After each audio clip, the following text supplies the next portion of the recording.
Pada video kali ini kita akan kembali dilanjutkan dengan Paman Hun Tiandi yang akhirnya mengeluarkan tubuh besar yang disebut dengan tubuh Dodi, dan seketika ekspresi Gu Yuan dan yang lainnya pun berubah drastis setelah mereka melihat adegan ini. Namun sebelum mereka bisa panik, Xiao Yan di langit melihat sosok besar ini dan tanpa rasa takut sebelum akhirnya tertawa. Kemudian tangan Babang Tamfan Xiao Yan pun segera membentuk segel yang berbeda. Dan selanjutnya tanah segera dibagi-bagi, lalu magma yang tidak berujung segera naik, dan akhirnya mereka berubah menjadi api merah yang kaya lalu mengerumuni tubuh Xiao Yan, dan setelah itu tubuh Xiao Yan pun mulai membengkak di depan pasang mata yang cemas yang tidak terhitung jumlahnya. Selain itu nyala api yang cemerlang dengan cepat bersiul dari pori-pori di sekujur tubuh Xiao Yan. Saat ini mereka berubah menjadi banyak naga api yang berlama-lama di sekitar tubuhnya, lalu sebuah kejutan seketika melintas di mata Hun Tiandi setelah dirinya melihat naga api yang berlian berlama-lama di sekitar tubuh Xiao Yan.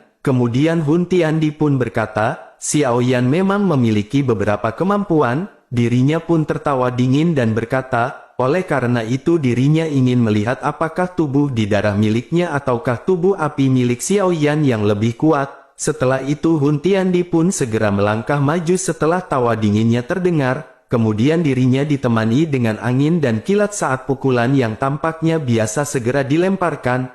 Lalu ki darah yang tidak berujung segera melonjak ke arah Xiao Yan dari segala arah dengan angin yang sangat menakutkan. Setelah itu Xiao Yan pun mendengus dingin saat melihat Hun Tiandi menyerang langsung. Meskipun begitu Xiao Yan tidak menghindar, namun sebuah pukulan segera dilempar ke depan, sehingga naga api brilian yang mengelilinginya pun hancur di depan dengan kejam. Lalu ki darah dan naga api segera bertabrakan dengan cara yang menggetarkan, sehingga angin yang menakutkan menghancurkan banyak gunung di bawah menjadi debu. Lalu sekelompok orang yang tidak terhitung jumlahnya buru-buru menemukan beberapa tempat bersembunyian. Kemudian kekuatan destruktif dari pertempuran antara kedua orang yang tidak tertandingi di langit benar-benar terlalu mengejutkan. Bahkan Gu Yuan dan yang lainnya pun buru-buru membentuk penghalang pertahanan. Saat ini Gu Yuan memerintahkan semuanya agar berhati-hati. Lalu penghalang pertahanan yang dibentuk Gu Yuan bersama dengan penghalang api yang telah ditempatkan oleh Xiao Yan, yang pada awalnya nyaris tidak bisa memblokir angin yang menakutkan itu. Lalu di sisi lain tubuh besar Xiao Yan dan Hun Tiandi setinggi ratusan ribu meter di langit mundur beberapa langkah, dan setiap langkah mereka menyebabkan ruang dalam jarak 10.000 meter hancur menjadi kekosongan hitam. Namun dengan segera setelah keduanya mundur mereka pun segera menyerang ke depan. Tentu saja pertarungan semacam ini tidak terlalu spektakuler, akan tetapi itu adalah tabrakan dengan kekuatan yang luar biasa, dan tidak ada yang bisa membayangkan betapa mengejutkannya ketika makhluk setinggi 200.000 meter itu bentrok secara fisik. Lalu awan dan angin melonjak saat mereka bertabrakan, kemudian petir menyambar seolah-olah seluruh dunia gemetar karena pertarungan ini. Dan bentrok antara dua makhluk besar ini jelas telah menyebabkan kehancuran yang sangat besar di dataran tengah, bahkan tanah terus bergetar dengan garis retakan besar yang membentuk parit dalam yang membelah dataran tengah menjadi dua. Tentu saja semua kehidupan ketakutan di bawah getaran ini, karena sedikit riak saja bisa membunuh bahkan seorang elit doseng. Sedangkan di sisi lain Gu Yuan dan yang lainnya pun menyaksikan langit yang jauh dengan wajah pucat, bahkan ruang di sana berulang kali runtuh dan kerusakan ini kemudian diperbaiki. Lalu siklus ini berlanjut yang menyebabkan pori-pori seseorang berdiri dalam ketakutan. Tentu saja pertempuran seperti itu berlanjut selama setengah hari penuh, dan suara gemuruh yang mengejutkan telah menyambar di dataran tengah dan bergema di seluruh benua Doki. Bahkan beberapa ahli di luar dataran tengah juga mendeteksi getaran ini, sehingga dengan segera mereka mulai menyerang ke arah dataran tengah. Namun ada angin menakutkan yang datang bertiup ke arah mereka ketika mereka hendak melangkah ke dataran tengah, sehingga menyebabkan mereka memuntahkan darah dan mundur. Lalu semua ahli ini yang tampak tenang sebelumnya, saat ini telah memiliki wajah pucat. Bahkan tidak satu pun di antara mereka yang berani melangkah maju setelah menderita serangan. Sementara itu di sisi lain tabrakan lain yang sangat mengejutkan pun terjadi di langit yang jauh. lalu sebuah teriakan pelan tiba-tiba terdengar selama bentrokan tersebut, dan dengan segera setelah itu badai api yang mengerikan segera menyapu, lalu sesosok mendarat dengan keras dan menghancurkan pegunungan yang jauh ke dalam lubang yang dalam. Tentu saja kelompok Gu Yuan segera bersukacita setelah melihat sosok besar itu jatuh ke tanah. Hal ini karena orang itu adalah Hun Tiandi yang telah dipukul oleh Babang Tamfan Xiaoyan, dan dari kelihatannya Xiaoyan telah menduduki kepala Hun Tiandi pada bentrokan di antara keduanya. Sementara itu kegembiraan pun muncul di wajah Zukun saat dirinya mulai berbicara. Dirinya berkata, mengandalkan pil obat untuk maju ke kelas Doudi memang bukan pilihan terbaik, namun Xiaoyan telah memperoleh warisan asli dari Dewa Kuno. Selain itu dirinya telah berlatih dengan susah payah di dalam makam surgawi selama hampir 3 tahun, sedangkan di sisi lain Hun Tiandi hanya menghabiskan waktu setengah tahun. Tentu saja semua orang pun tersenyum dengan sangat gembira saat mendengar kata-katanya, lalu tekanan besar di dalam hati mereka juga benar-benar menghilang pada saat ini. Lalu di sisi lain dibandingkan dengan kelompok Gu Yuan, saat ini ekspresi orang-orang dari klan Hun tiba-tiba memucat. Tentu saja mereka juga mengerti dengan jelas akhir seperti apa yang akan terjadi jika Xiaoyan muncul sebagai pemenang. Sementara itu tubuh besar di selokan yang dalam sekali lagi melayang ke langit sementara hati pihak mereka panik. Saat ini Hun Tiandi segera memandang ke arah Xiaoyan dengan cara yang agak menyedihkan, lalu Xiaoyan pun segera berkata, sepertinya tubuh di darahnya tidak sebanding dengan tubuh di api milik Xiaoyan. Setelah itu Xiaoyan pun perlahan menekan darah yang bergejolak di dalam tubuhnya sebelum akhirnya tertawa. Xiaoyan pun lanjut berkata, terlebih lagi sepertinya kekuatan Hun Tiandi mulai habis. Tentu saja ekspresi Hun Tiandi pun pada saat ini benar-benar sangat suram. Hal itu karena Paman Hun Tiandi sangat menyadari kondisi yang ada di dalam tubuhnya, dan setelah bertukar pukulan dirinya menemukan bahwa meskipun kekuatannya juga sangat menakutkan, namun stamina auranya lebih rendah daripada Xiaoyan sang cucu monton.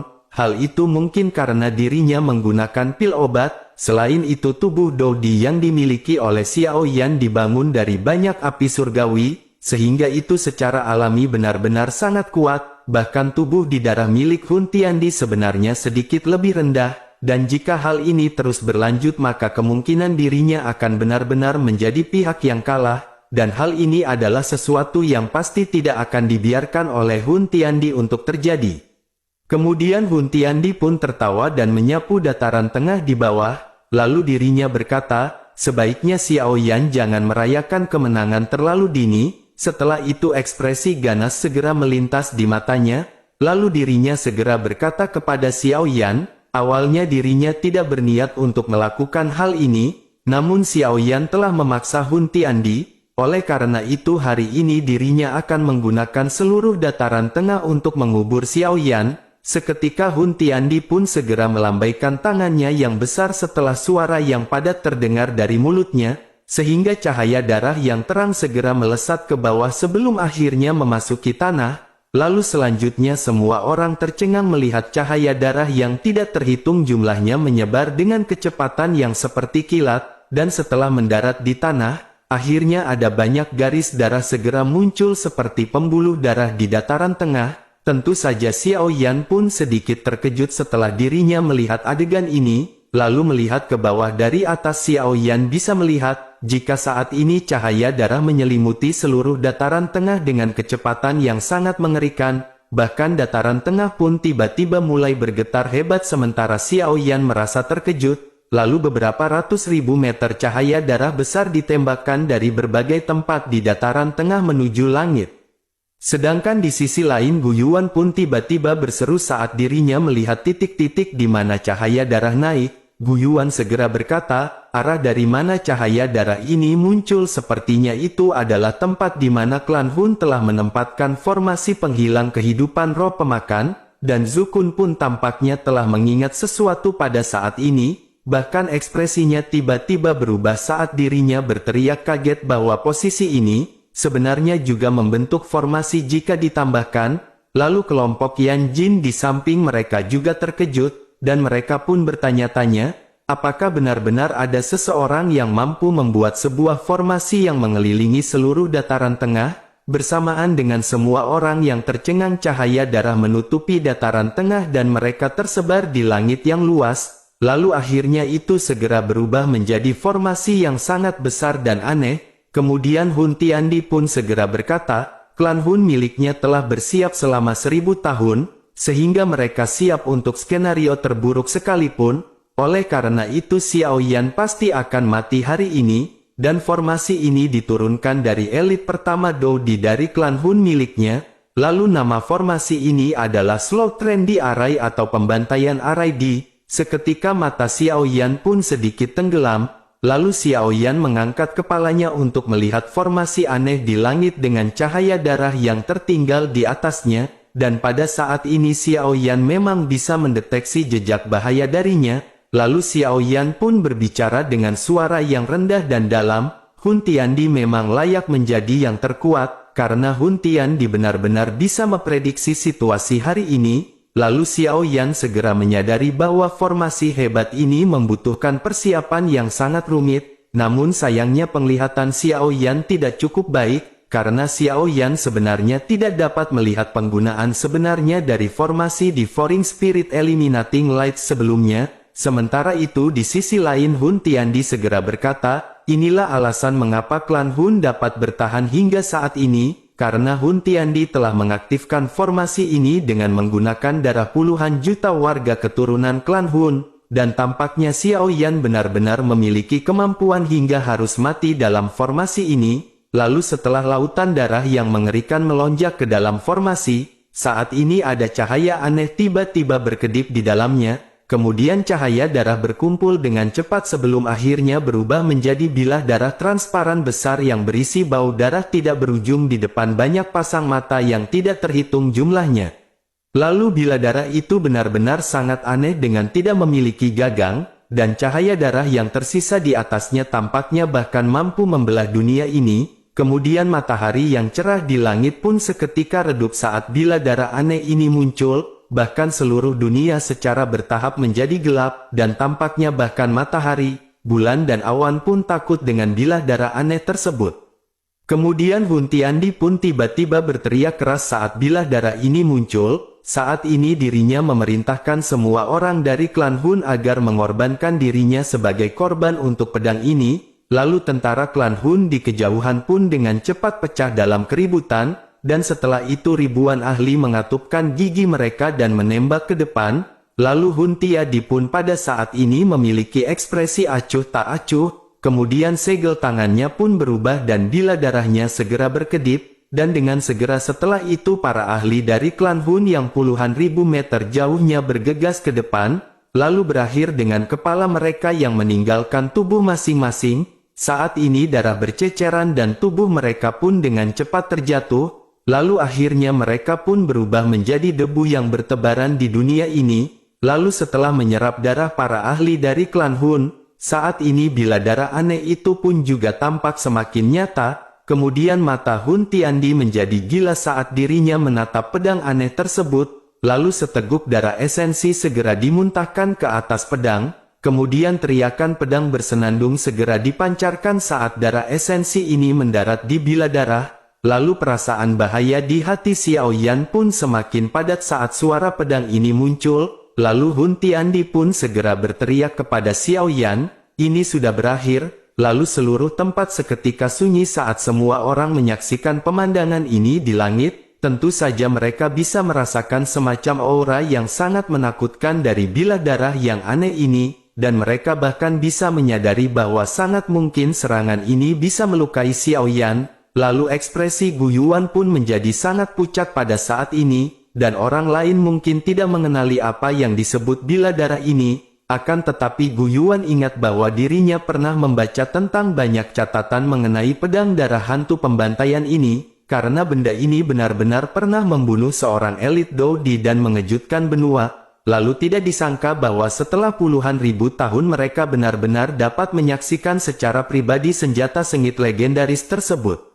Kemudian Gu Yuan pun mengepalkan tinjunya dengan erat dan berkata, ini sangat buruk, Sementara itu di sisi lain Xiao Yan pun menghirup udara dalam-dalam dengan ekspresinya yang perlahan menjadi serius, karena jika Xiao Yan tidak dapat menerimanya kali ini, maka kemungkinan Xiao Yan akan benar-benar mati. Lalu Xiao Yan pun menatap ke arah Hun Tiandi dan berkata, mungkin Hun Tiandi telah siap, akan tetapi pada saat ini juga Xiao Yan telah siap. Setelah itu segel di tangan Xiao Yan pun segera berubah. Dan setelah itu dirinya pun melebarkan mulutnya lalu cahaya cemerlang terang segera ditembakkan, dan akhirnya itu membumbung dengan angin dan benar-benar berubah menjadi persegi yang muncul di langit. Tentu saja Gu Yuan dan yang lainnya pun terkejut saat mereka melihat benda yang agak familiar tersebut, dan benda itu secara mengejutkan adalah kotak api surgawi yang diambil dari istana Dewa Kuno, namun api surgawi itu tidak memiliki banyak kekuatan, karena mereka hanyalah token dan mungkinkah Xiao Yan berencana mengandalkan ini untuk memblokir formasi Hun Tiandi. Sementara itu alun-alun api surgawi pun segera melayang di langit, lalu tubuh Xiao Yan bergerak dan muncul di langit di atas alun-alun tersebut, kemudian segel api cemerlang di alisnya tiba-tiba menari dengan intens, lalu fluktuasi pemikiran yang tidak terlukiskan segera menyebar dari dalam segel api, dan itu menyebar ke seluruh benua Douqi dengan kecepatan yang sangat menakutkan. Kemudian mata Xiao Yan pun tiba-tiba terbuka ketika dirinya berkata, atas nama api maka semua api di dunia dengarkan perintahnya. Lalu api brilian segera melonjak dari dalam tubuh Xiao Yan, dan suara Xiao Yan pun segera terdengar bersama dengan tekanan yang bergema dengan cara yang luas dan perkasa di seluruh benua Douqi. Kemudian api brilian pun berlama-lama di sekitar tubuh Xiao Yan, sehingga saat ini Xiao Yan pun muncul seperti kaisar dari semua api. Lalu Xiao Yan pun segera berteriak peringkat 23 pada peringkat api surgawi api kuning misterius dalam posisi, dan setelah teriakan ini terdengar ledakan keras terdengar dari gunung yang berjarak 50.000 km dari dataran tengah. Kemudian api kuning tua segera menyembur keluar sebelum akhirnya itu menjadi seperti bintang jatuh yang membelah langit, lalu itu menembus ruang dan dalam sekejap sudah muncul di dataran tengah, dan akhirnya itu pun langsung mendarat di pilar batu di alun-alun api surgawi. Lalu setelah api kuning ini muncul dirinya pun segera menjadi tembakan pilar api yang melesat ke arah langit, dan setelah itu Xiao Yan pun segera berteriak, peringkat ke-22 di peringkat api surgawi 10.000 api roh binatang dalam posisi, Xiao Yan pun lanjut memanggil satu persatu api surgawi sebelum akhirnya dibebankan menuju pilar batu, lalu banyak individu yang benar-benar tercengang saat mereka menyaksikan pemandangan spektakuler ini, karena setiap kali teriakan Xiao Yan terdengar, maka akan ada api surgawi yang menembus ruang dan tiba, bahkan akhirnya itu akan mematuhi perintah Xiao Yan dan memasuki pilar batu. Tentu saja penampilan itu seolah-olah Xiao Yan telah berubah menjadi kaisar dari semua api surgawi, dan tidak satupun dari api surgawi ini yang berani menentang perkataan dari Xiao Yan, sehingga adegan spektakuler ini pun menyebabkan darah seorang menjadi mendidih karena kegembiraan saat melihatnya.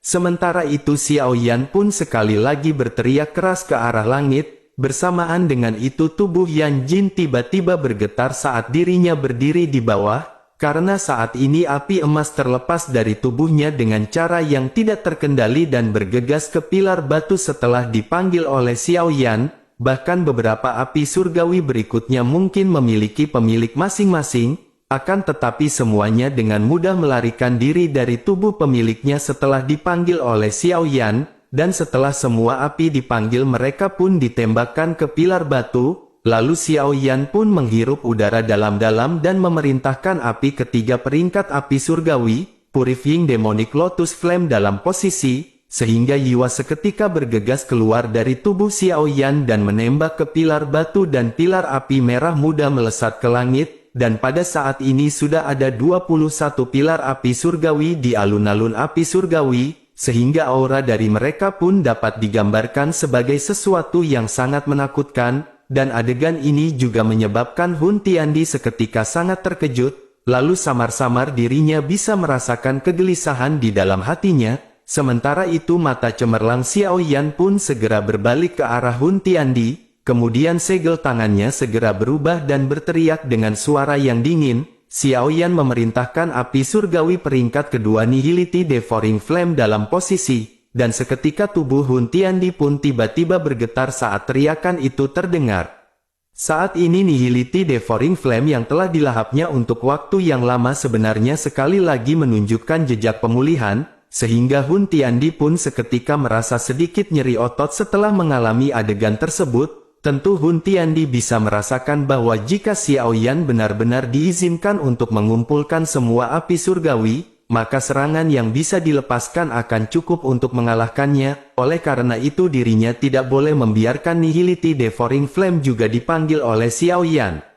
Kemudian sebuah pikiran dengan cepat melintas di hatinya saat dirinya buru-buru memblokir kekuatan pemanggilan yang berasal dari dalam tubuh Xiaoyan. Sementara itu sebuah kejutan pun melintas di mata Xiaoyan saat dirinya mendeteksi riak di dalam tubuh Hun Tiandi, sehingga Xiaoyan segera bertanya, "Paman Hun Tiandi ini benar-benar kejam, karena Hun Tiandi benar-benar telah melahap Nihility Devouring Flame." Setelah itu Xiaoyan pun segera tertawa dingin ketika dirinya tiba-tiba berteriak dengan keras. Xiaoyan segera berkata, "Berapa lama lagi Nihility Devouring Flame akan menunggu sebelum bertindak?" Dan baru saja teriakan Xiaoyan terdengar tiba-tiba tubuh Hun Tiandi pun bergetar, kemudian api berwarna hitam akhirnya pecah dari dalam tubuhnya, lalu akhirnya dirinya dengan cepat keluar dari alun-alun, lalu Doki dan berubah menjadi sosok manusia. Saat ini Nihility Devouring Flame pun segera muncul dan menoleh ke arah Hun Tiandi, lalu matanya benar-benar ganas ketika dirinya berteriak, karena Hun Tiandi ingin melahapnya, maka dirinya pasti akan menyeret Hun Tiandi ke bawah bersamanya bahkan jika dirinya mati. Lalu setelah itu dirinya pun menoleh dan matanya yang ganas tersebut yang dirinya gunakan untuk melihat Xiaoyan menjadi sedikit aneh. Tentu dirinya bisa merasakan tekanan yang berasal dari Xiaoyan. Kemudian Nihility Devouring Flame pun tertawa terbahak-bahak dengan ekspresi yang jelek. Lalu dirinya pun berkata, "Ini adalah flame di Xiaoyan," sehingga Xiaoyan memiliki kemampuan untuk memanggil semua api di dunia ini, dan hari ini dirinya akan menuruti perintah Xiaoyan. Namun ingat Xiaoyan harus membelikannya rokok surya di warung Budayanti. Lalu setelah itu dirinya pun segera memasuki pilar batu terakhir di depan mata marah Hun Tiandi, dan setelah Nihility Devouring Flame menembak ke pilar batu terakhir, akhirnya pilar api hitam juga seketika melesat ke langit. Saat ini 22 pilar api perlahan segera bergeser, dan akhirnya mereka berkumpul di udara dan seorang penguasa kuno berwarna cemerlang benar-benar muncul pada titik di mana api bergabung. Lalu di sisi lain mata Guyuan dan yang lainnya pun tiba-tiba menyusut setelah mereka melihat penguasa kuno dengan nyala api yang cemerlang, kemudian suara mereka menjadi sangat tajam karena sangat terkejut setelah menyadari, jika ini adalah pedang api surgawi. Lalu di sisi lain Zukun tampak tumpul saat dirinya melihat adegan ini dan bergumam, dirinya berkata, "Pedang kuno api surgawi yang legendaris itu sebenarnya telah muncul karena hal ini. Dan ini adalah objek misterius yang hanya ada pada zaman kuno, bahkan sangat sedikit para ahli kuno yang pernah melihatnya sebelumnya." Sementara itu kejutan juga muncul di mata Hun Tiandi pada saat ini, lalu dengan segera dirinya berteriak dengan suara yang tajam ke arah anggota klan Hun, "Sebaiknya mempersembahkan pengorbanan untuk pedang darah." Tentu saja kali ini keributan segera pecah di tentara dari klan Hun setelah mendengar teriakan Hun Tiandi. Bahkan pada saat ini hampir tidak ada orang yang terbang ke depan. Seketika ekspresi brutal segera melintas di mata Hun Tiandi setelah melihat pemandangan ini. Lalu Hun Tiandi pun dengan marah berteriak, "Mereka semua adalah pengkhianat." Lalu Biladarah pun segera memotong langit dan langsung menyerang tentara klan Hun. Kemudian cahaya darah segera menyala dan tidak terhitung kepala seketika terbang, dan dalam sekejap mata hanya 70 hingga 80% dari pasukan klan Hun yang tersisa. Lalu semua yang tersisa mengungkapkan ekspresi ketakutan saat mereka melihat Hun Tiandi, bahkan wajah mereka pada saat ini benar-benar pucat. Sementara itu Biladarah tampaknya telah menumbuhkan sepasang mata berwarna darah setelah menyerap darah segar dari begitu banyak ahli. bahkan mata itu dipenuhi dengan aura dingin dan jahat yang tidak ada habisnya saat mereka melihat dunia ini. Sedangkan di sisi lain ekspresi Xiao Yan pun sedingin es saat melihat aksi Hun Tiandi ini, lalu Xiao Yan berkata, Hun Tiandi bahkan rela membunuh anggota klannya sendiri, sehingga kata binatang buas memang deskripsi yang cocok bagi Hun Tiandi. Lalu suara Xiao Yan pada saat ini benar-benar mengandung beberapa penghinaan, apalagi orang seperti itu benar-benar terlalu tidak disukai oleh banyak orang. Sementara itu Hun Tiandi tertawa liar ke arah langit dan dirinya tampak agak gila. Lalu Hun Tiandi segera berkata, pemenangnya adalah raja dan masalah prosesnya tidak ada masalah. Lalu dengan segera setelah itu seteguk darah esensi lainnya segera dimuntahkan. Kemudian Hun Tiandi meraih bilah darah dan ujung tajam yang tidak tertandingi langsung memotong telapak tangannya. Kemudian darah mengalir dengan liar. Dan selanjutnya mereka dengan cepat dilahap oleh bilah darah tersebut, lalu seketika rambut darah Hun Tiandi pun berserakan dan ekspresinya ganas dan menakutkan, lalu kakinya segera melangkah maju melalui udara kosong dan bilah darah di tangannya segera membengkak tiba-tiba, dan selanjutnya tubuhnya langsung muncul di alun-alun api surgawi, kemudian bilah darah berubah menjadi cahaya darah saat menembus ruang kosong, dan itu segera menembak ke arah Xiao Yan di depan sepasang mata yang tidak terhitung jumlahnya. Sedangkan di sisi ekspresi Xiao Yan pun menjadi semakin serius saat dirinya melihat bilah darah, lalu Xiao Yan pun menghembuskan nafas aura petir dalam-dalam, kemudian Xiao Yan meraih dengan tangannya dan pedang kuno yang terbentuk oleh 22 jenis api surgawi segera mendarat di tangannya, lalu Xiao Yan juga segera mengambil langkah ke depan, dan pedang kuno api yang berlian segera memotong ruang, lalu itu disertai dengan kekuatan mengerikan yang tidak ada habisnya saat itu dengan kejam menebas cahaya darah, kemudian badai yang mengerikan pun menyapu dengan liar di atas langit, dan penghalang pertahanan di Sky Mansion Aliansi pun segera dipotong hampir seketika, tentu saja semua orang di dalamnya dikirim terbang sejauh puluhan ribu meter, bahkan meteorit yang berada di alam bintang pada saat ini pun telah meledak menjadi debu, kemudian angin yang menakutkan secara langsung memaksa alun-alun api surgawi mengambang di langit menuju tanah,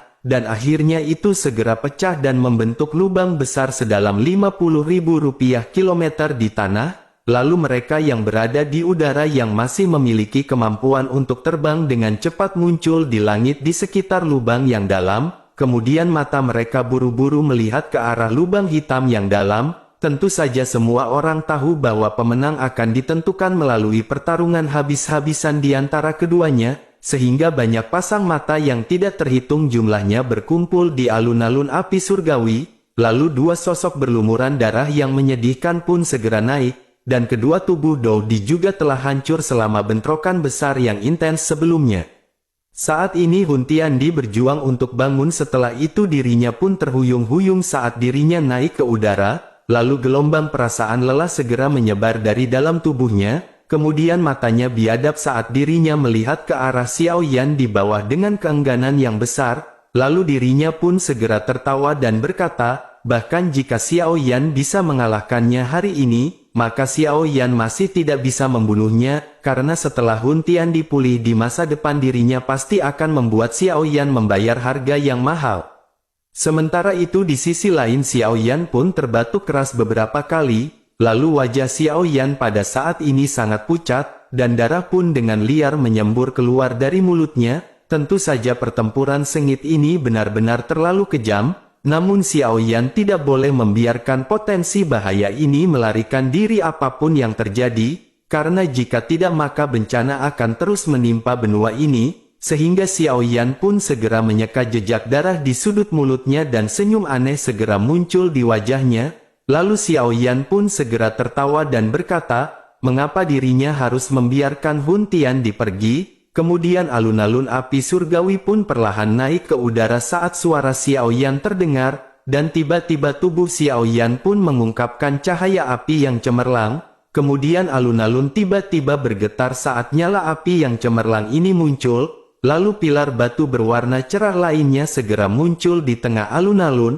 dan senyum seketika muncul di wajah pucat Xiao Yan saat dirinya melihat pilar batu ini. Lalu tubuh Xiao Yan pun segera bergetar dan itu benar-benar mulai terbakar pada saat ini, sedangkan di sisi lain wajah Hun Tiandi pun langsung memucat karena kaget setelah dirinya melihat aksi Xiao Yan ini, bahkan Hun Tiandi pun bertanya-tanya, apakah Xiao Yan akan menyalakan tubuh Dodi miliknya sendiri, lalu dirinya pun segera berteriak, Xiao Yan akan bunuh diri jika Xiao Yan memutuskan untuk menyalahkan sendiri tubuh Dodi miliknya, dan dirinya setidaknya akan membutuhkan beberapa ratus tahun atau lebih untuk sekali lagi memperbaiki dan membuatnya. Selain itu mungkin juga dirinya akan gagal menyempurnakannya dan harga ini benar-benar cukup parah. Xiao Yan pun hanya tersenyum tenang dihadapkan dengan teriakan keras dari Hun Tiandi, lalu nyala api di tubuhnya pun menjadi semakin intens. Sementara itu tidak terhitung jumlahnya orang di seluruh tempat tampaknya menyadari tindakan Xiao Yan yang mempertaruhkan nyawanya, lalu dengan segera lautan besar massa hitam mulai berlutut ke tanah. Saat ini mereka pun segera meneriakkan nama Flame di Xiao Yan ketika mereka berlutut, sementara itu tubuh Xiao Yan pun telah benar-benar berubah menjadi sekelompok api yang cemerlang, lalu Xiao Yan pun segera berkata, tubuhnya akan berubah menjadi api surgawi untuk menyegel Hun Tiandi selamanya, oleh karena itu biarkan bencana benua hari ini berakhir. Lalu setelah itu api surgawi lain di alun-alun api surgawi sedikit meredup di hadapan kumpulan api ini, kemudian mereka mengeluarkan suara bersenandung rendah dan tampak seolah-olah mereka adalah bawahan yang telah bertemu kaisar mereka, lalu nyala api telah mengalir ke pilar batu terakhir setelah terbentuk. Dan dengan segera setelah itu 23 pilar api pun berkumpul, dan itu secara langsung membentuk susunan misterius yang tidak biasa di alun-alun api surgawi. Seketika wajah Hun Tiandi pun berubah pucat saat dirinya melihat susunan api ini, tentu saja Hun Tiandi bisa merasakan aura kematian darinya dan tubuhnya pun buru-buru ditarik mundur, namun bersamaan dengan itu alun-alun api surgawi yang besar menerobos ruang kosong dan muncul di bawah Hun Tiandi. Dan tepat saat tubuhnya ditarik, saat ini formasi segera menyapu tempat itu dan menyedot Hun Tiandi ke dalamnya, sehingga Hun Tiandi pun segera berteriak, persiapan 1000 tahun klan Hun sebenarnya telah hancur di tangan bocah bernama Xiao Yan. Kemudian Hun Tiandi pun kembali berkata, dirinya tidak mau menerima hal ini terjadi. Lalu bersamaan dengan teriakan Hun Tiandi formasi pun berubah menjadi berbagai benang api di depan sepasang mata yang tidak terhitung jumlahnya.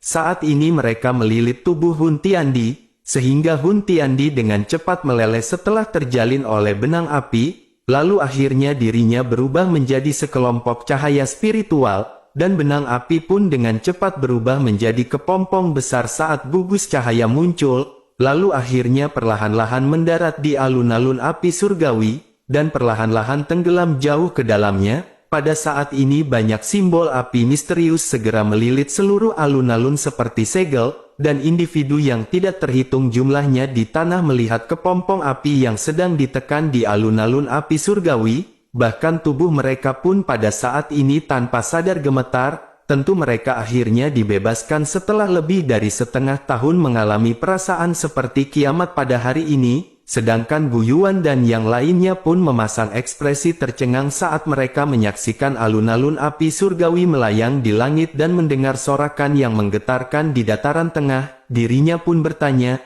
apakah itu berhasil? Apakah mereka akhirnya menghentikan bencana ini? Lalu sesaat kemudian emosi terkejut di wajah mereka pun berangsur-angsur berubah menjadi kegembiraan liar yang segera terpancar. Saat ini Gu Yuan dan yang lainnya pun saling bertukar pandangan, dan suasana hati mereka melonjak.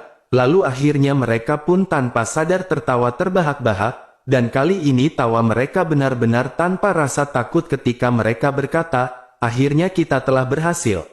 Sementara itu Ayang Sun Er, Tante Kailin di sampingnya terkejut saat mereka melihat peringkat api surgawi, dan sesaat kemudian mereka buru-buru bergegas menuju alun-alun api surgawi seperti orang gila, lalu mereka pun meneriakkan nama, Babang Tamfan Xiao Yan dan mereka berdua melihat banyak pilar api surgawi ketika mereka tiba di alun-alun, kemudian mata mereka segera terfokus pada nyala api yang cemerlang yang berada di tengah.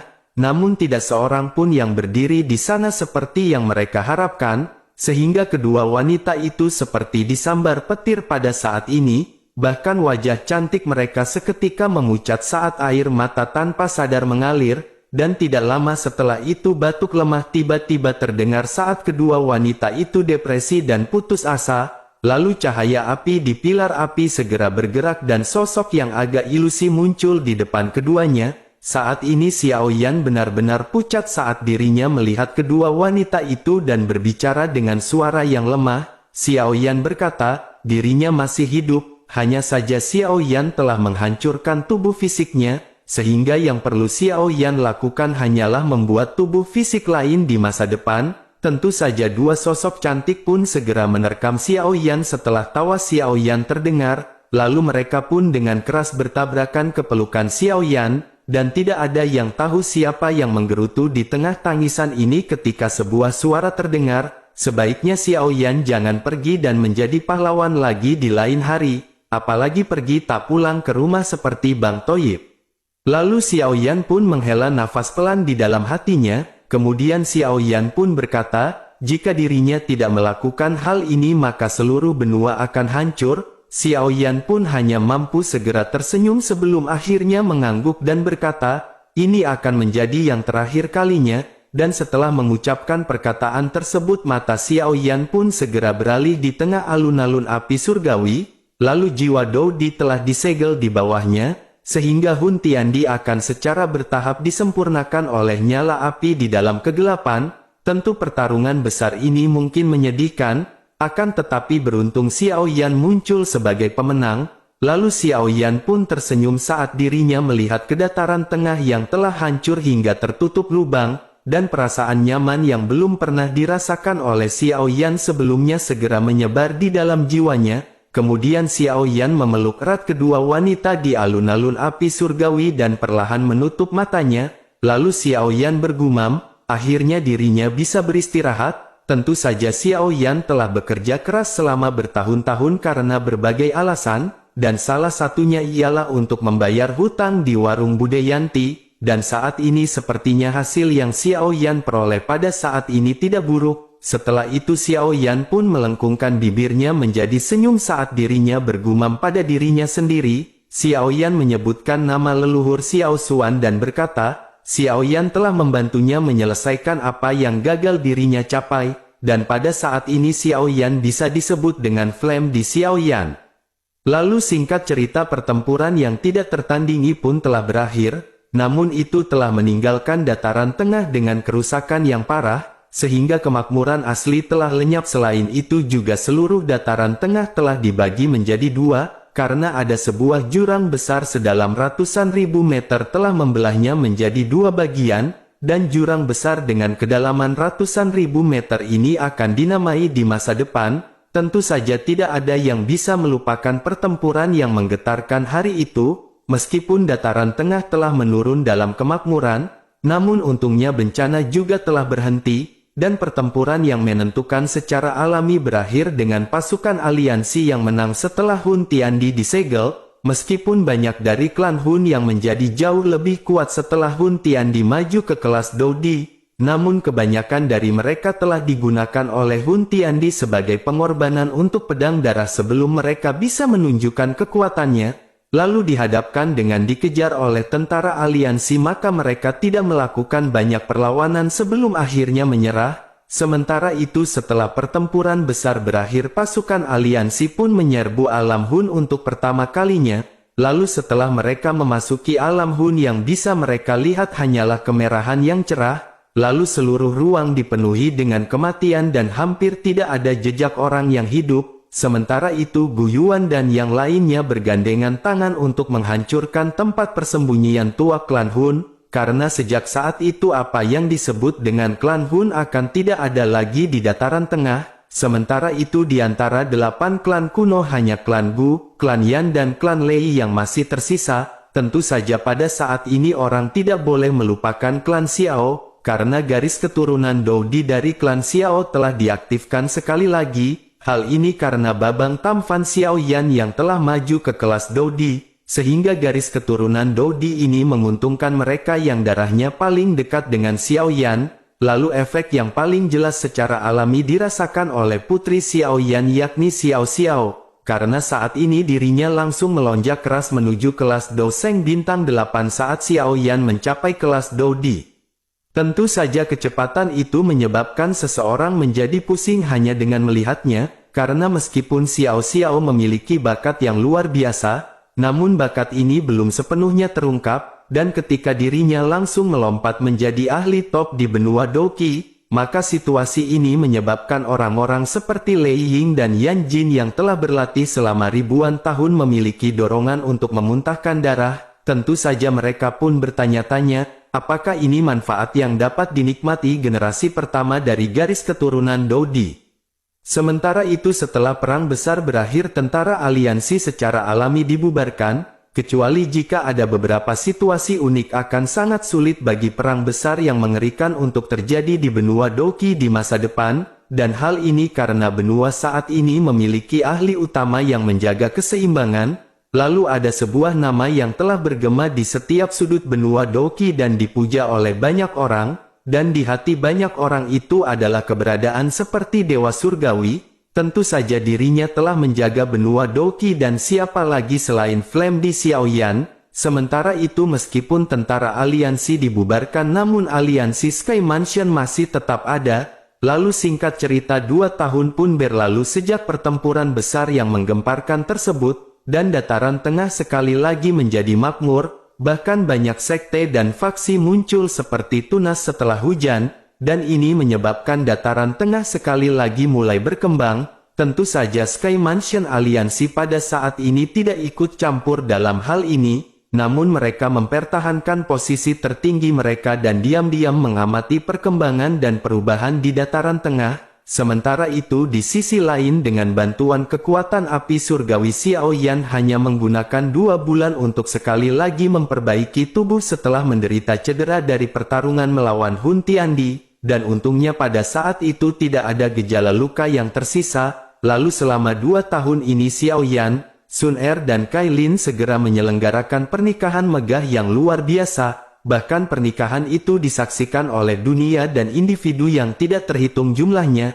Hal ini juga merupakan janji yang pernah diberikan oleh Xiaoyan kepada kedua wanita tersebut. Tentu saja pernikahan ini bisa disaksikan secara live di berbagai platform media yang ada. Lalu setelah pernikahan, Xiaoyan sekali lagi mengembalikan posisi kepala aliansi Sky Mansion kepada Yao Lao, dan alasannya adalah bahwa aliansi Sky Mansion saat ini tidak perlu lagi didukung oleh Xiaoyan, sehingga Yao Lao pun tidak berdaya menghadapi tindakan dari Xiaoyan ini. Oleh karena itu dirinya hanya bisa sekali lagi mengambil alih sebagai kepala aliansi dan membantu Xiaoyan memikul beban ini. Setelah itu Xiaoyan pun segera pergi dengan santai dan tanpa beban setelah dibebaskan dari tugas ini, karena akhirnya Xiaoyan pun bisa menikmati dunia ini dengan santai karena semua hutang Bude Yanti bukan dirinya lagi yang menanggung. Lalu singkat cerita 1 tahun pun telah berlalu dengan tenang, kemudian ada 3 sosok duduk di dalam paviliun sekitar 5 km dari kota Beili di bagian timur dataran tengah. Lalu mereka mengangkat mata mereka dan tampak sedikit bersemangat. Kemudian seorang pria berpakaian abu-abu dengan ekspresi agak tajam duduk di paviliun. Lalu dirinya pun segera bertanya kepada Liu Qing, apakah dirinya akan datang. Kemudian seorang pria berpakaian hijau di sampingnya tersenyum tipis dan berbicara dengan cara yang semangat dan halus. Dirinya berkata kepada Lin Yan, sudah bertahun-tahun tetapi Lin Yan masih sangat tidak sabar. Liu Qing yang tinggi kekar pun segera tertawa dan berbicara. Dirinya berkata kepada Lin Xiuya, dirinya telah mendengar Lin Xiuya telah mendirikan Ya Geng di Clear Sky City. Tentu saja Lin Xiuya pun tertawa dan berkata, dirinya hanya bermain-main, dan itu bukanlah sesuatu hal yang luar biasa jika dibandingkan dengan orang itu, bahkan itu tidak sebanding dengan sehelai rambutnya. Seketika tawa yang akrab pun segera terdengar di dalam paviliun tepat setelah Lin Xiuya berbicara, dan dengan segera setelah itu sesosok muncul di dalam paviliun tanpa peringatan. Saat ini sosok tersebut mengenakan pakaian hitam dan itu adalah Babang Tamfan Xiaoyan yang dulunya hobinya memburu para janda. Kemudian Xiaoyan berkata kepada Lin Xiuya, ini tidak tampak seperti sesuatu yang akan Lin Xiuya katakan, lalu kegembiraan pun seketika melonjak ke wajah ketiganya setelah mereka melihat Xiao Yan muncul. Tentu mereka dengan cepat melangkah maju dan masing-masing dari mereka melemparkan pukulan di dada sosok tersebut, lalu mereka pun segera berkata, akhirnya Xiao Yan telah tiba. Lin Yan pun tertawa terbahak-bahak dan berkata bahwa dirinya sebenarnya telah meninju Flame D dan ini benar-benar sangat amazing. Xiao Yan pun tertawa dengan santai setelah melihat teman-teman baik yang telah berpisah darinya selama bertahun-tahun.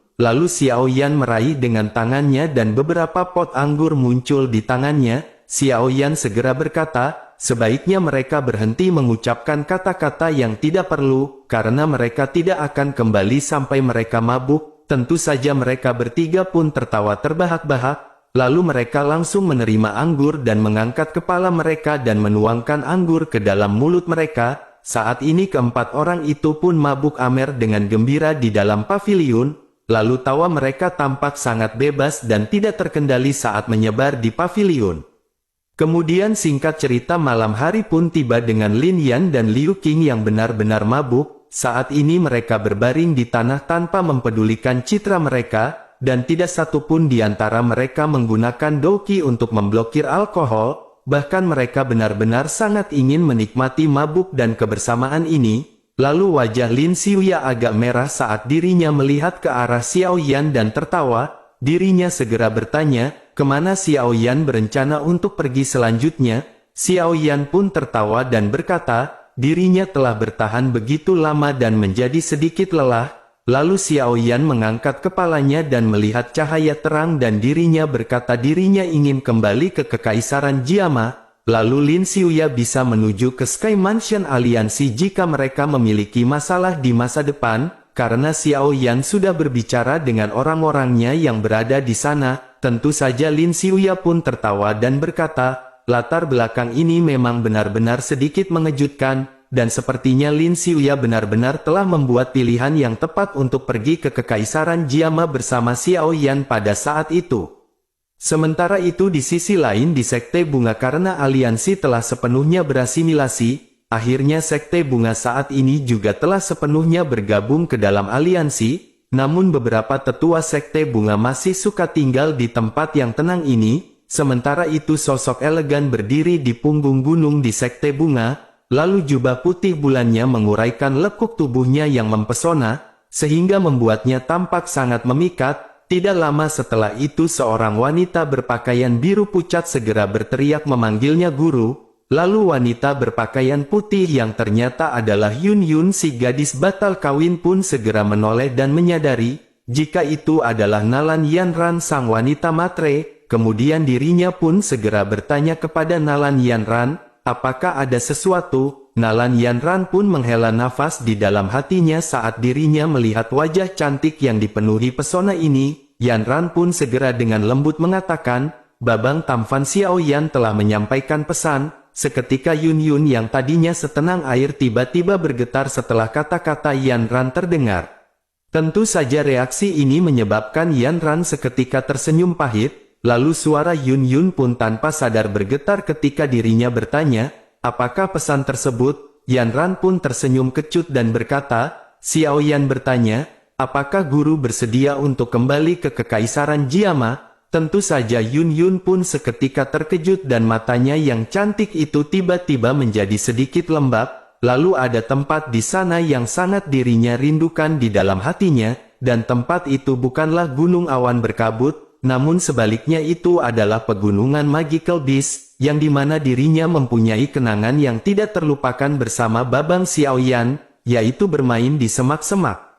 Lalu singkat cerita adegan pun berpindah ke kota Kingsan di Kekaisaran Jiama. Saat ini Xiao Yan pun menemui dokter peri kecil yang pada saat ini telah membuat klinik obat herbal dan obat kuat. Lalu terlihat di balik meja dokter peri kecil memberikan tas yang berisi ramuan obat. Lalu dirinya segera memerintahkan rebus obat ini menjadi cair.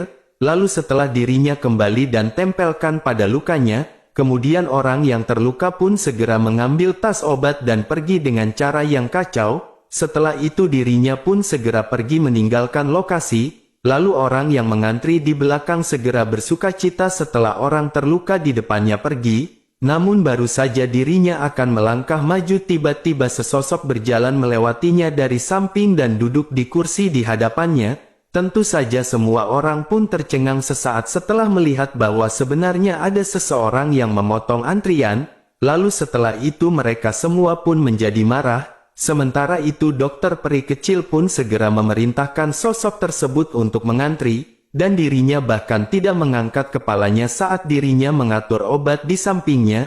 Namun sosok Xiao Yan pun tidak minggat dan berkata, mengingat hubungan baik di antara mereka, maka Xiao Yan berpikir dirinya tidak perlu mengantri. Tentu saja mendengar perkataan tersebut tangan dokter peri kecil pun seketika gemetar, lalu dirinya pun segera menoleh sebelum akhirnya keterkejutan segera melanda wajahnya. Dan dengan segera wajah familiar tersenyum muncul di matanya. Xiao Yan pun tertawa pelan dan bertanya, apakah dokter peri kecil tidak takut kesepian dengan pergi sendirian? Dokter peri kecil pun tertunduk malu dan berkata, Xiao Yan tidak mau menemaninya, oleh karena itu dirinya bisa pergi sendiri. Xiao Yan pun tersenyum pahit dan menggosok kepalanya sebelum akhirnya bertanya, bagaimana jika dokter peri kecil ikut dengannya untuk tinggal di kota Wutang?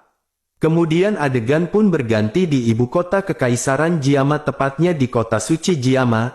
Lalu hari ini dianggap sebagai hari penting bagi Kekaisaran Jiama dan bahkan seluruh wilayah barat laut. Hal ini karena ada lelang 2 tahunan yang aliansi akan segera diadakan di kota suci Jiama, sehingga sosok manusia yang padat memenuhi area di bawah langit kristal setinggi 1000 meter. Lalu suasana panas yang berapi-api telah membuat pelelangan dalam suasana yang tinggi. Tentu saja alasan dari suasana panas ini bukan sepenuhnya karena barang-barang yang dilelang, karena kepadatan itu juga sangat terkait dengan seseorang, dan itu adalah wanita mempesona yang mengenakan gaun merah. Dan siapa lagi sosok yang mempesona ini jika bukan Ya Fei? Dan pada saat ini Ya Fei dengan kemampuan dan kejeniusannya di bidang perdagangan, membuatnya telah berhasil menjadi kepala dari keluarga Miter. Ya Fei juga pada saat ini memiliki julukan khusus di wilayah barat laut yakni Kaisar Wanita Emas. Selain dari sebutan tersebut, Ya Fei juga memiliki nama yakni Miter Ya Fei.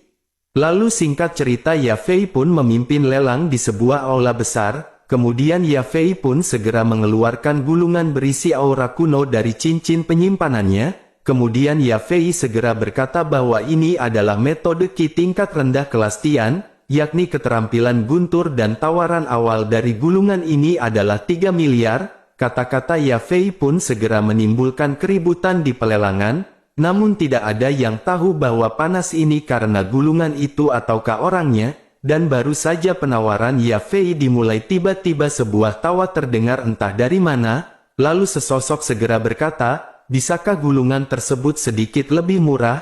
Tentu saja semua orang pun seketika tertawa terbahak-bahak dan bertanya-tanya, siapakah yang begitu bodoh? Apakah sosok tersebut berpikir bahwa ini adalah pasar? Semua orang pun akhirnya menatap ke arah sumber suara. Kemudian ada seorang pemuda berpakaian hitam telah muncul di kursi yang awalnya kosong pada saat yang tidak diketahui. Kemudian Ya Fei di atas panggung juga kaget karena suara yang tiba-tiba terdengar ini. Lalu matanya yang cantik menoleh ke arah kursi dan metode Qi tingkat rendah kelas Tian yang sangat berharga mengeluarkan suara ledakan saat itu jatuh ke tanah.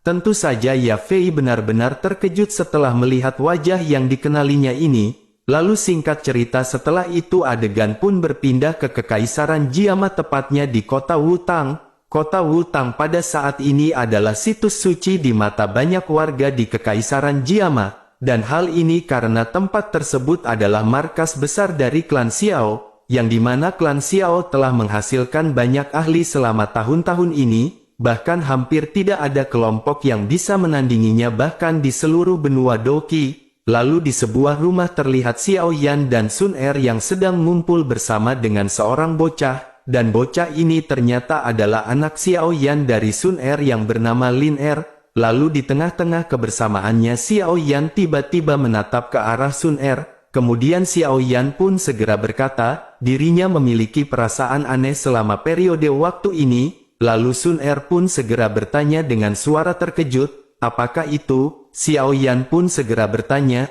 apakah Sun Er tahu mengapa elit Dodi di benua Doki akhirnya menghilang? Sun Er pun menggelengkan kepalanya sebelum akhirnya balik bertanya, mengapa hal itu bisa terjadi? Lalu sebuah cahaya redup berkedip di mata Xiao Yan saat dirinya berkata dengan lembut, mungkin mereka telah meninggalkan benua Doki ini. Kemudian Sun Er pun bergumam dengan terkejut bahwa itu mungkin tidak benar. Xiao Yan pun memeluk Sun Er dan berkata, perasaan itu menjadi semakin intens, dan paling lama setengah tahun Xiao Yan mungkin akan mendapat jawaban. Sun Er pun mengangguk sedikit setelah mendengar perkataan dari Xiao Yan. Kemudian lengannya yang terjalin di pinggang Xiao Yan tanpa sadar telah meningkatkan kekuatannya. Kemudian singkat cerita setengah tahun pun telah berlalu dalam sekejap mata, dan ada banyak ahli yang tidak terhitung jumlahnya tergantung di udara di sekitar menara batu, lalu mata mereka berisi panas yang berapi-api saat mereka melihat ke atas menara batu. Kemudian seorang pemuda berpakaian hitam sedang duduk diam di tempat itu dan itu adalah Flame di Xiao Yan. Sedangkan di sisi lain Zukun memandang Xiao Yan sebelum akhirnya menoleh dan bertanya ke arah Gu Yuan yang berada di samping. Dirinya pun segera bertanya kepada Gu Yuan, apakah menurutnya Xiao Yan mengatakan yang sebenarnya? Gu Yuan pun ragu-ragu sejenak sebelum akhirnya menjawab bahwa dirinya juga tidak tahu. Namun tampaknya ini adalah satu-satunya cara untuk menjelaskan mengapa elit Dodi di benua Doki ini telah benar-benar menghilang. Apalagi tidak akan mudah untuk membunuh seseorang pada level Dodi. Kemudian Zukun pun menghela nafas dan dirinya memiliki perasaan yang sangat rumit di dalam hatinya, karena jika itu benar, maka mereka benar-benar akan dianggap seperti kabut di dalam sumur. Lalu ketenangan di langit ini berlanjut selama setengah hari sebelum akhirnya tiba-tiba terbentuk gelombang fluktuasi misterius ketika matahari akan tenggelam. Tentu saja semua orang pun seketika terkejut ketika mereka menyaksikan adegan ini. Kemudian riak menjadi semakin intens dengan aliran waktu hingga pada akhirnya Xiao Yan tiba-tiba membuka matanya. Lalu pilar Qi yang tampaknya telah menembus dunia bangkit dari atas kepalanya, dan akhirnya itu melesat ke langit yang jauh di depan semua mata di dataran tengah. Lalu sesaat kemudian sebuah terowongan yang berisi cahaya redup tampaknya telah menembus langit dan muncul di depan banyak pasang mata. Saat ini Xiao Yan tiba-tiba berdiri ketika terowongan itu muncul dan ekspresinya serius saat dirinya menatap pemandangan ini. Tentu saja Xiao Yan bisa merasakan perasaan yang akrab dari dalam terowongan, sehingga Xiao Yan pun bergumam, itu adalah Origin Qi. Dan ini adalah Origin Qi yang telah menghilang dari benua Doki, yang dimana itu juga hal yang penting untuk memungkinkan seseorang untuk maju menjadi elit Dodi. Sementara itu di sisi lain Zukun dan Gu Yuan pun segera melebarkan mulut mereka, kemudian badai besar muncul di dalam hati mereka ketika terowongan ini muncul. Tentu mereka dapat dengan jelas merasakan bahwa kekuatan mereka yang tidak berkembang selama 1000 tahun sebenarnya mulai menunjukkan tanda-tanda pertumbuhan, sehingga membuat mata mereka sangat bersemangat ketika mereka melihat terowongan cahaya ini. Bahkan denyut yang sangat intens muncul dari dalam jiwa mereka, dan perasaan ini memberitahu mereka bahwa jika mereka memasuki terowongan, maka mereka pasti akan mengalami terobosan dalam kekuatan mereka. Sementara itu Xiao Yan pun menghela nafas dalam-dalam, lalu mata hitam gelap itu yang telah tenang selama bertahun-tahun sekali lagi mengungkapkan panas yang berapi-api, bahkan darahnya yang semula didinginkan tampaknya mulai mendidih pada saat ini, lalu senyum pun terangkat di sudut mulut Xiao Yan dan dirinya menyadari, jika ini mungkin juga akan menjadi awal yang berbeda. Xiao Yan pun bergumam, akhir memang juga bisa menjadi sebuah awal. Lalu setelah itu Bude Yanti pun muncul dan berkata, terima kasih banyak atas dukungannya di benua Doki ini. Lalu untuk hutang semuanya telah dianggap lunas. Tentu saja setelah ini Bude Yanti dan Pak Yanto akan segera membuka cabang di benua lain, dan tentunya akan menyediakan berbagai keperluan dan boleh hutang pastinya.